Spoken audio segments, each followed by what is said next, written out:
அன்பு உறவுகளுக்கு வணக்கம். ஒரு பையன் ரீசெண்டாக ஃபோன் பண்ணி, ஃபாதர் ஃபெயில் ஆகிடுவேணும்னு பயமா இருக்கு, நல்லா தான் எக்ஸாம் எழுதிருக்கிறேன், இருந்தாலும் பயமா இருக்கு மனசுக்குள்ள அப்படின்னு சொன்னான். அன்பு மிக்கவர்களே, பால் கெட்டு போய் தான் தயிர் ஆகிறது. பாலை விட தயிரினுடைய விலை அதிகம் என்று உங்களுக்கு தெரியும்.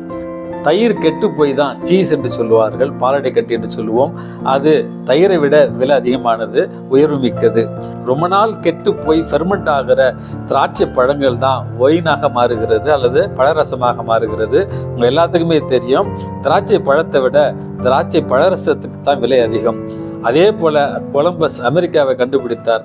ஏதோ அவருடைய கருவியில் ஏற்பட்ட ஒரு பிழையின் காரணமாகத்தான் இந்தியா வர வேண்டியவர் அமெரிக்காவை கண்டுபிடித்தார் அப்படி என்று சொல்லுகிறோம். இப்படியாக பல உதாரணங்களை நம்முடைய வாழ்க்கையில் சொல்லலாம். தோல்விகள் என்பது நம்முடைய வெற்றியினுடைய ஒரு படிதான் என்பதை மறந்துவிடக்கூடாது. எந்த சூழ்நிலையிலும் தோல்விகளை கண்டு தோண்டு விடாமல் வெற்றி படிகளாய் மாற்றி வாழ முயற்சி செய்வோம். இந்த நாள் உங்களுக்கு இனிய நாளாகட்டும். வணக்கம்.